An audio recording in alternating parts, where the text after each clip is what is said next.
Good morning students. Chemistry point YouTube channel में आपका हार्दिक स्वागत है।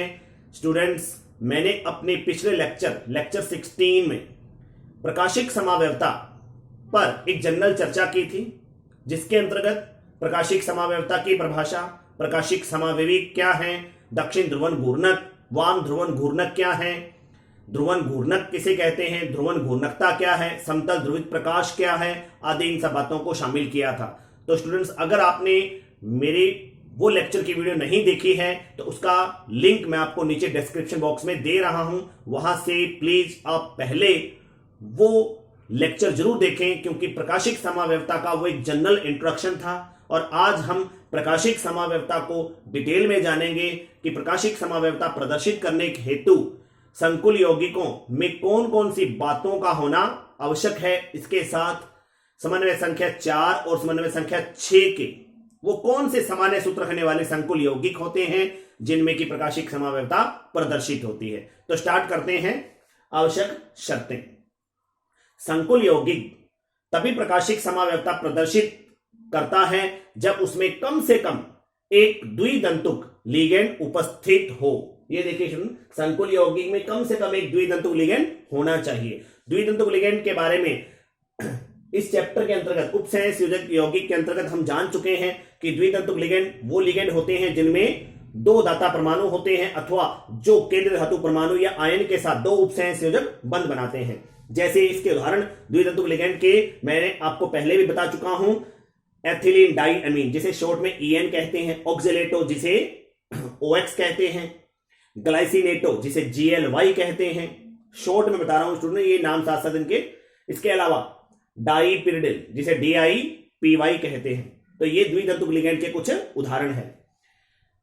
अब दूसरी शर्त है, ये समावयवी एक दूसरे पर अध्यारोपित नहीं होने चाहिए, क्योंकि स्टूडेंट्स जो प्रकाशिक समावयवी होते हैं वो दिखने में एक दूसरे के दर्पण प्रतिबिंब होते हैं, परंतु एक दूसरे पर अध्यारोपित नहीं होते। यानी बिंब जो है वो प्रतिबिंब को ढकने वाला नहीं होना चाहिए और प्रतिबिंब बिंब को ढकने वाला नहीं होना चाहिए। यानी दिखने में एक दूसरे के दर्पण प्रतिबिंब हो परंतु अध्यारोपित ना हो। देखिए स्टूडेंट्स, मेरे ये दोनों हाथ जो हैं ये दिखने में एक दूसरे के समान है, क्योंकि अब जब अपने दाएं हाथ को दर्पण में देखते हैं तो वो बाएं हाथ के रूप में दिखता है अपने को, और बाएं हाथ को दर्पण के अंदर देखते हैं तो ये जो है दाएं हाथ के रूप में दिखता है। इसका मतलब अपने दोनों हाथ जो हैं वो एक दूसरे के दर्पण प्रतिबिंब हैं, लेकिन क्या ये एक दूसरे पर अध्यारोपित हो रहे हैं? ये देखिए स्टूडेंट, मैंने इनको एक दूसरे के ऊपर रखा तो क्या ये एक दूसरे को अध्यारोपित कर रहे हैं? नहीं कर रहे। इसका मतलब ये जो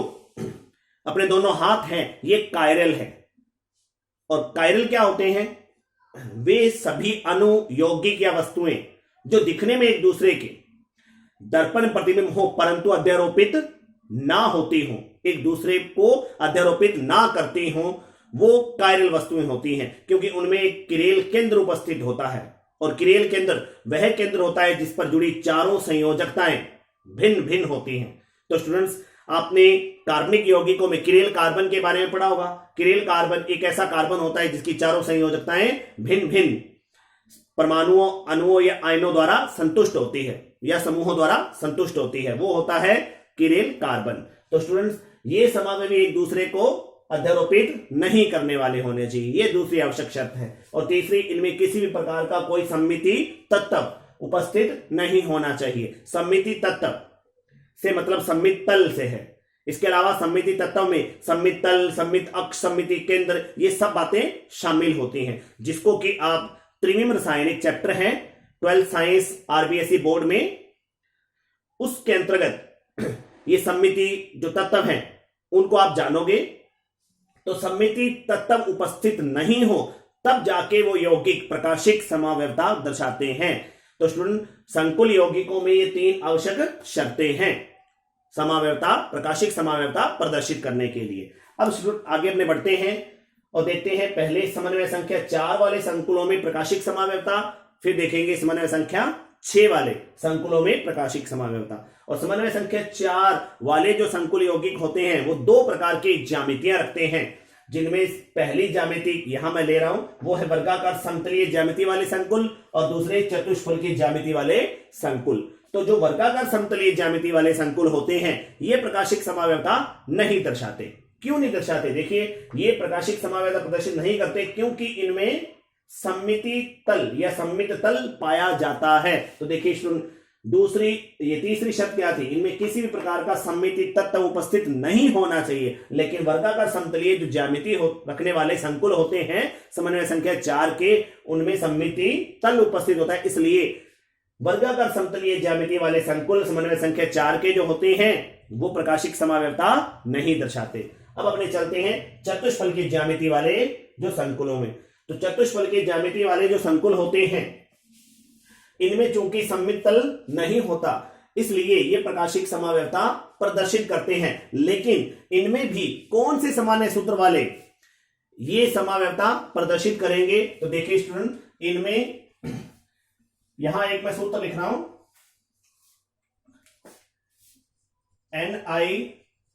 NiGLy की होल 2। ये जो सूत्र है ये है बिस ग्लाइसिनेटो निकल सेकंड का। तो इनमें चतुष्फल के ज्यामिति वाले जो संकुल होते हैं वो कौन सी उनमें प्रकाशिक समावयवता प्रदर्शित करने के लिए कम से कम एक द्विदंतुक असममित लिगेंड का होना बहुत जरूरी होता है। असममित द्विदंतुक लिगेंड। तो यहां जो ग्लाइसिनेटो है ये एक असममित द्विदंतुक लिगेंड है जिसका कि ये सूत्र होता है NH2 CH2 C double O negative. ये है ग्लाइसिनेटो। तो बिस ग्लाइसिनेटो निकिल सेकंड। अब देखिए इसके दो प्रकाशिक समावयव बनाने हैं अपने को, एक दक्षिण ध्रुवण घूर्णक और एक वाम ध्रुवण घूर्णक। क्योंकि पेपर में अगर 1 नंबर का प्रश्न इनसे संबंधित आता है तो यह पूछा जाएगा कि NiGLy की होल 2 के प्रकाशिक समावयवी रूपों की संरचना दीजिए। यानी इनके प्रकाशिक समावयवी रूप बनाने हैं अपने को, और वो प्रकाशिक समावयवी रूप जो है वो दिखने में एक दूसरे के दर्पण प्रतिबिंब होने चाहिए परंतु अध्यारोपित नहीं होने चाहिए। तो देखिए स्टूडेंट, इस संकुल के प्रकाशिक समावयव बनाते हैं। तो ग्लाइसिनेटो जो कि मैंने अभी यहां लिखा था NH2 CH2 C double negative, इसमें ये नाइट्रोजन परमाणु दाता का कार्य कर रहा है और ये ऋणावेशित ऑक्सीजन दाता परमाणु का कार्य कर रहा है। यानी ये एक द्विधातुक लिगेंड असममित लिगेंड है ये। तो यहां जो इनके दो प्रकाशिक समावयव बनेंगे उसमें पहले समावयवी को बना रहा हूं मैं Ni, और उसके साथ मैंने ये दाईं तरफ के बॉन्ड कर दिए लंबाई में ज्यादा और बाईं तरफ के बॉन्ड कर दिए लंबाई में कम। तो देखिए मैंने यहां पर केवल दाता परमाणु को प्रदर्शित किया है क्योंकि निकेल के साथ ग्लाइसिनेटो कितने जुड़े हैं? 2, और एक ग्लाइसिनेटो में कितने दाता परमाणु हैं? 2। तो कुल मिला के दाता परमाणु इसमें कितने हो गए? 4। तो 2 मैंने बाईं तरफ लिख दिए, 2 दाईं तरफ लिख दिए, और जो दाईं तरफ के दाता परमाणु के साथ बंद लंबाई है उसको बड़ा कर दिया और बाईं तरफ के दाता परमाणु की बंद लंबाई को छोटा कर दिया। अब इस संरचना को यदि दर्पण में देखा जाए, ये मान लीजिए दर्पण लगा दिया इसके सामने, इस संरचना को दर्पण में देखा जाए तो ये जो संरचना है वो इस प्रकार की दिखेगी अपने को दर्पण में। और दर्पण क्या करते हैं स्टूडेंट? समतल दर्पण जो होते हैं वो बाएं को दाएं और दाएं को बाएं कर देते हैं, अर्थात पार्श्व परिवर्तन करते हैं। तो अब इसमें भी ऐसा होगा, जो भाग बायां था वो दायां बन जाएगा और जो दायां भाग है वो बायां बन जाएगा। देखिए जो भाग यहां बायां था वो बन चुका है दायां और जो दायां था वो बन चुका है इसमें बायां। तो अब ये जो इमेज है, प्रतिबिंब है, क्या ये प्रतिबिंब जो है वो अपने बिंब को ढक लेगी? नहीं ढक पाएगी क्योंकि ये एक असममित संरचना है। तो ये जो पहला समावयव रूप है इसको बोलेंगे D और दूसरे को बोलेंगे L। और चूंकि D को अपने किससे प्रदर्शित करते हैं? प्लस से, और L को किससे प्रदर्शित करते हैं? माइनस से। और D का मतलब दक्षिण ध्रुवण घूर्णक से है और L का मतलब वाम ध्रुवण घूर्णक से है। ये प्रकाशिक समावयवी बनेंगे आपस में। और सुन, लगभग उदाहरणों में अपने को जो स्वेच्छा से पहले समावयवी रूप को D लिखना होता है और दूसरे समावयवी रूप को L लिखना होता है, क्योंकि ये चीजें प्रयोगों द्वारा ज्ञात कर सकते हैं। लेकिन अपने यहां पर संरचना बना रहे हैं, समावयवी रूप बना रहे हैं, तो इसलिए अपने पहली संरचना को स्वेच्छा से D लिख देते हैं और उसके प्रतिबिंब रूप को जो कि अध्यारोपित नहीं हो रहा है उसको स्वेच्छा से क्या लिख देते हैं, एल लिख देते हैं। डी का मतलब दक्षिण ध्रुवन घूर्णक और एल का मतलब वाम ध्रुवन घूर्णक है। तो समन्वय संख्या 4 में ये उदाहरण रखेंगे आप याद, कौन सा, NiGly की होल 2। अब चलते हैं समन्वय संख्या 6 के संकुलों में।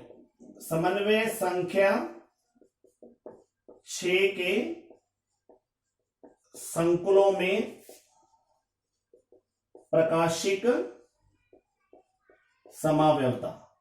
तो समन्वय संख्या 6 के जो संकुल होते हैं स्टूडेंट वो अष्टफलकीय ज्यामिति वाले होते हैं और उनमें जो प्रकाशिक समावयवता प्रदर्शित करेंगे उनके सामान्य सूत्र ये होंगे MAA की होल 3, MAA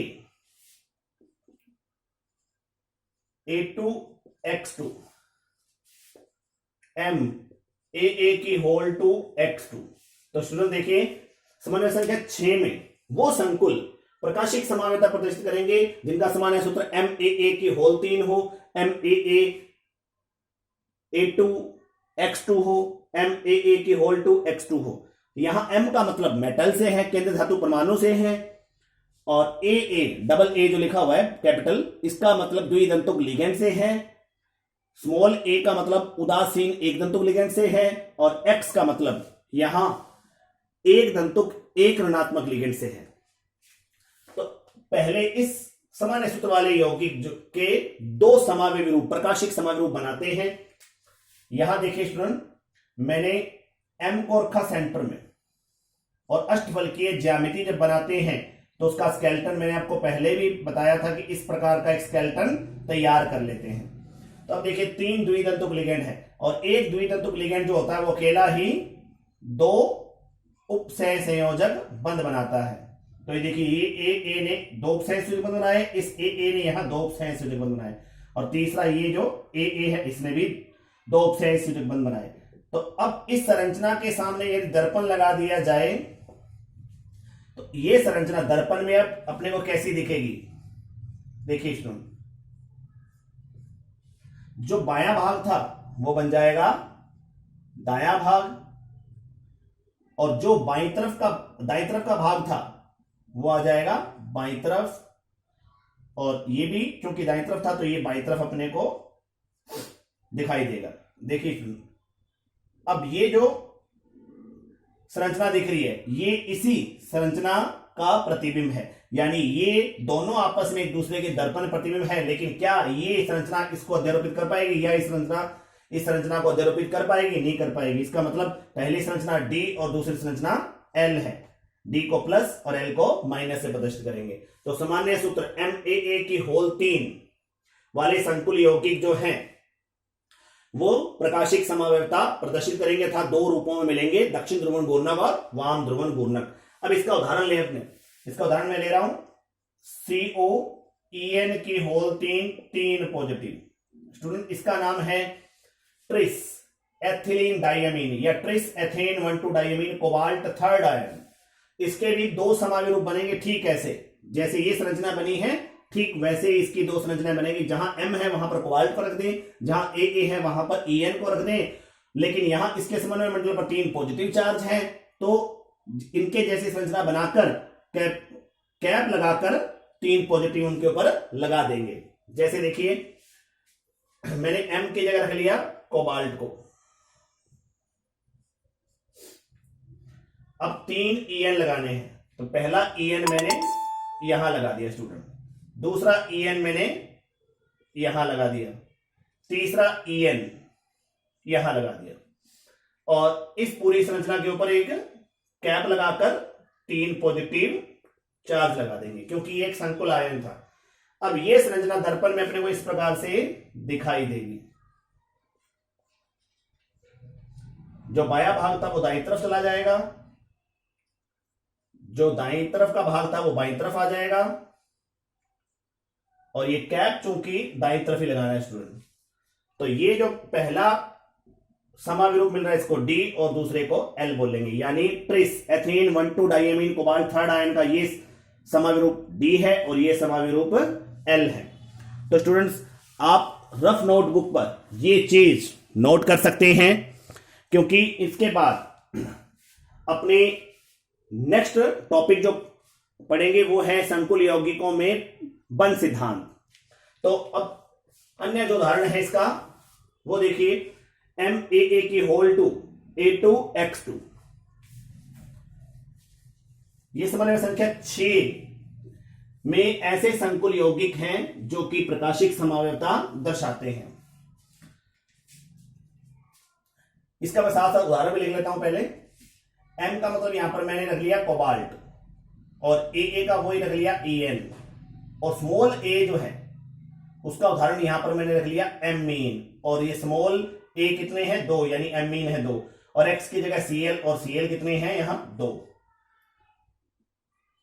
और ये संकुल आयन, इसका नाम है diamine dichloro ethane 1,2 diamine cobalt third ion. तो अब सीधा इसके मैं यहां आपको दो समय रूप बना के दिखाता हूं। स्टूडेंट देखिए, M की जगह कोबाल्ट को रखना है, ये अष्टबल की ज्यामिति का स्केलेटन, ऐसा आपने स्केलेटन बनाना है। और EN होता है एक द्वितंतुक लिगेंड, यानी वो अकेला ही 2 उपसय संयोजक बंध बनाता है। कि EN को मैंने यहां रख लिया बाईं तरफ वाले भाग में, वर्गाकार समतलीय भाग में बाईं तरफ। अब NH3 एमीन कितने हैं 2, एक को लंबवत कर दिया और एक को तल पर रख दिया। Cl भी 2 है, एक को तल पर और एक को लंबवत। और चूंकि इस संकुल आयन पर 1 पॉजिटिव चार्ज है तो कैप लगाकर 1 पॉजिटिव चार्ज लगा देंगे।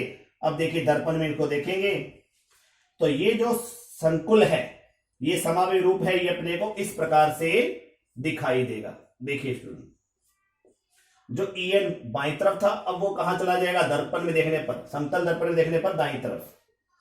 ये जो लंबवत NH3 है और जो नीचे लंबवत Cl है ये एज इट इज रहेंगे।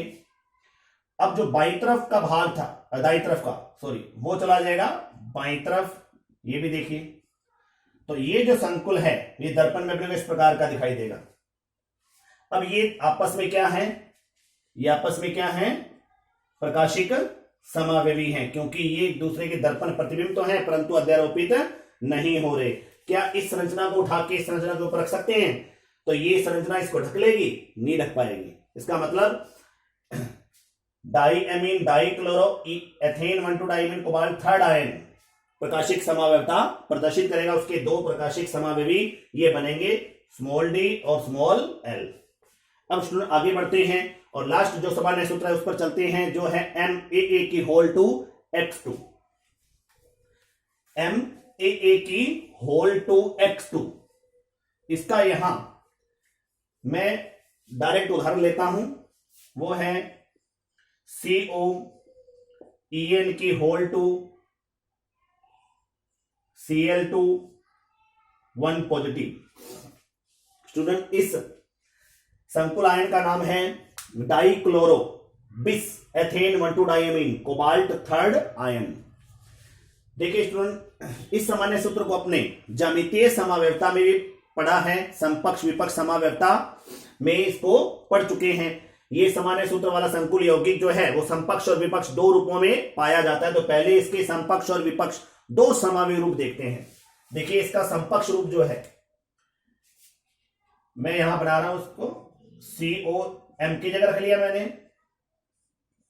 ये एक अष्टफल की ज्यामिति का स्केलेटन तैयार कर दिया।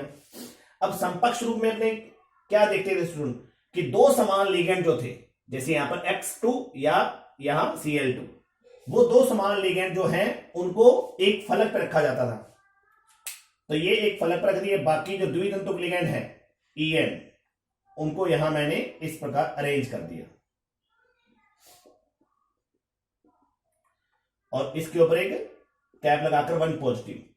अब देखिए ये समावयवी रूप कौन सा है, ये है समपक्ष का, यानी सिस का है। अब इसी का विपक्ष रूप देखें तो विपक्ष रूप में क्या होता है स्टूडेंट, विपक्ष रूप में ये होता है कि जो समान लिगेंड होते हैं 2 एक समान, वो एक दूसरे के विपरीत ओर से आकर धातु से उपसंयोजक बंध प्रदर्शित करते हैं। तो देखिए ये दोस्त जो Cl हैं एक दंतुक में समान लिगेंड, उनको मैंने वर्गाकार तल के लंबवत रख दिया और वर्गाकार तल पे रख दिया द्विदंतुक लिगेंड को। अब ये समपक्ष है तो ये क्या है, विपक्ष। विपक्ष को अपने क्या लिखते हैं, ट्रांस लिखते हैं। अब देखिए स्टूडेंट, ये समपक्ष और ये विपक्ष, इनमें से कौन सा प्रकाशिक समावयवता प्रदर्शित करेगा ये भी अपने को जानना है। जो समपक्ष समाविरूप है इस समान सूत्र वाले ये संकुल यौगिक का, ये समपक्ष रूप प्रकाशिक समावयवता प्रदर्शित करेगा क्योंकि ये असम्मित है। और जो विपक्ष वाला समाविरूप है ये प्रकाशिक समावयवता प्रदर्शित नहीं करेगा क्योंकि इसमें सम्मित तल मौजूद है। इसका जो दर्पण प्रतिबिंब बनेगा वो इस पर अध्यारोपित हो सकता है, इसीलिए ये विपक्ष रूप प्रकाशिक समावयवता प्रदर्शित नहीं करेगा, केवल समपक्ष करेगा। देखिए स्टूडेंट, यहां मैं इनके आगे एक दर्पण लगाकर इस बात को क्लियर कर देता हूं। मैंने यहां एक दर्पण लगा दिया स्टूडेंट, तो ये संरचना दर्पण में अब कैसी दिखेगी ये देखिए स्टूडेंट।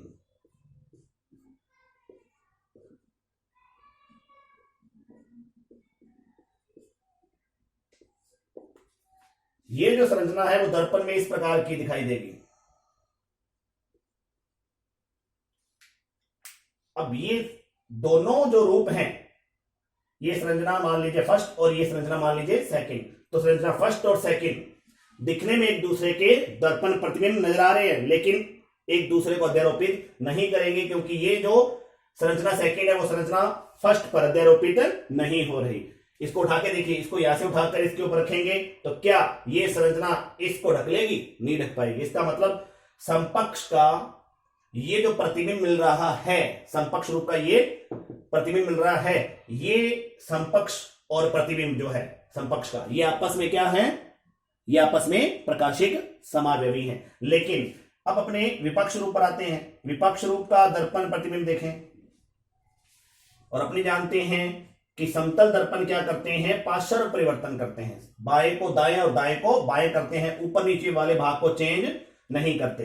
तो ये तल के लंबवत हैं, सीएल जो है इनको चेंज नहीं करेंगे, केवल बाएं को दाएं और दाएं को बाएं करेंगे। तो बायां भाग कौन सा है, ईएन, ये दायां भाग कौन सा है, इसमें ईएन का इधर आके वो बायां बन जाएगा, इधर बायां भाग ईएन का उधर जाके वो दायां भाग बन जाएगा।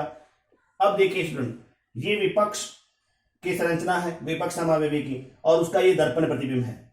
तो ये दर्पण प्रतिबिंब जो है विपक्ष का सेम टू सेम बन रहा है इसके जैसा। इसको यहां से उठा के इसके ऊपर रखें तो ये प्रतिबिंब अपने बिंब को ढक लेगा। इसका मतलब कि विपक्ष जो समावयवी है, समान है सूत्र m a की होल टू x2 का। सामान्य संख्या 6 में ऐसा संकुल यौगिक जिसका सामान्य सूत्र m a की होल टू x2 है, उसका जो विपक्ष समावयवी रूप बनेगा वो जो है प्रकाशिक समावयवता प्रदर्शित नहीं करेगा, क्योंकि उससे बनने वाला जो प्रतिबिंब होगा वो प्रतिबिंब अपने बिंब को ढक लेगा। परंतु इसका जो समपक्ष रूप है, जैसे ये अपने दर्पण प्रतिबिंब पर अध्यारोपित नहीं होगा। इसका मतलब ये जो सामान्य सूत्र है m a की होल टू x2, जिसका कि मैंने यहां पर उदाहरण कौन सा लिया था, COEN की होल टू Cl2 1 पॉजिटिव, इसका समपक्ष रूप प्रकाशिक समावयवता प्रदर्शित करता है परंतु विपक्ष नहीं। तो स्टूडेंट, इसी के साथ संकुल यौगिकों में पाई जाने वाली जो प्रकाशिक समावयवता है वो क्लियर होती है, यानी संकुल यौगिकों में समावयवता का टॉपिक जो है वो पूरा होता है। तो मुझे उम्मीद है संकुल यौगिकों में पाई जाने वाली जो समावयवता है वो आपको क्लियर हो चुकी होगी, क्योंकि स्टूडेंट्स इस समावयवता टॉपिक पर लगभग 1 या 2 नंबर का प्रश्न पूछा जाता है। और स्टूडेंट्स, कई स्टूडेंट ऐसे हैं जो मेरी वीडियो को वॉच कर रहे हैं, देख रहे हैं, परंतु मेरे चैनल को सब्सक्राइब नहीं कर रहे। तो मेरा उनसे निवेदन है कि वो मेरे चैनल को लाइक करें, शेयर करें, साथ साथ सब्सक्राइब भी करें, ताकि मेरी आगे आने वाली हर वीडियो का नोटिफिकेशन उनको समय रहते मिल सके। Thank you.